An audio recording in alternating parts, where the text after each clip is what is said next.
भोजपुरी, अवधी, ब्रज और बुंदेलखंडी को इस सदन में सम्मान मिल रहा है और हमारी सरकार तो इन सब के लिए एक एकेडमी का भी गठन, अलग अलग एकेडमी के गठन की कार्रवाई को भी आगे बढ़ा रही है। ये सभी हिंदी की उपभाषाएं हैं, यानी हिंदी की बेटियां हैं, भाषा की समृद्धि के आधार हैं। आम जन का प्रतिनिधित्व करने वाले माननीय सदस्य समाज के विभिन्न तबके से आए हैं। अंतिम पायदान पर बैठे हुए व्यक्ति की आवाज को भी इस सदन में मुखरता मिले, इसके लिए अगर किसी को हिंदी में वह धारा प्रवाह नहीं बोल सकता तो उसको भोजपुरी में भी अपनी बात को रखने का अधिकार मिलना चाहिए। अवधी में, ब्रज में या बुंदेलखंडी में उसको रखने का अधिकार मिलना चाहिए। ये कौन सी बात हो गई कि भोजपुरी में ना बोले, अवधी में ना बोले, इसका विरोध अंग्रेजी का, बुंदेलखंडी में ना बोले और उर्दू की आप वकालत कर रहे हैं। ये बड़ी विचित्र बात है।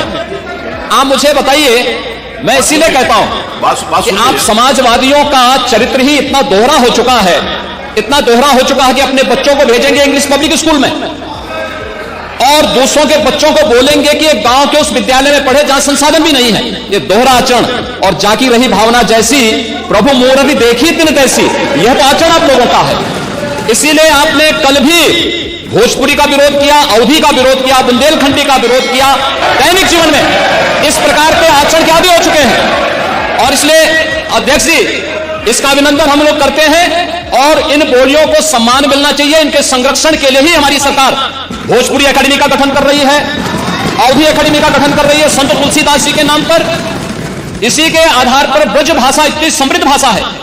सूरदास जी ने अपनी सभी रचनाएं उसी भाषा में दी हैं। संत तुलसीदास जी ने अपनी कालजयी रचना रामचरितमानस, जो इस सदन में ही नहीं, उत्तर भारत के अंदर और भारत से प्रवासी हुए जितने भी ऐसे लोग हैं जो मॉरिशस में या दुनिया के फिजी में या दुनिया के किसी देश में गए, उनके संकट काल में रामचरितमानस ही तुलसीदास जी का अवधी भाषा में रचा गया। रामचरितमानस ही उनका सहारा बना था और आज जब उसको सम्मान मिल रहा है तो आप उसका विरोध कर रहे हैं। बड़ी विचित्र स्थिति है। आप हर अच्छे कार्य का समाज, आज के यही ढोंग है आप लोगों का, यही ढोंग है। हर अच्छे कार्य का विरोध करेंगे, हर अच्छे कार्य का विरोध करेंगे, हर अच्छा कार्य जो प्रदेश के हित में है, देश के हित में है, आप उसका विरोध करेंगे। निंदा होनी चाहिए और हम इसका समर्थन करते हैं जो उत्तर प्रदेश की बोलियों को सम्मान मिल रहा है। मैं आपका धन्यवाद करूंगा और विधानसभा सचिवालय को इस बात के लिए धन्यवाद दूंगा।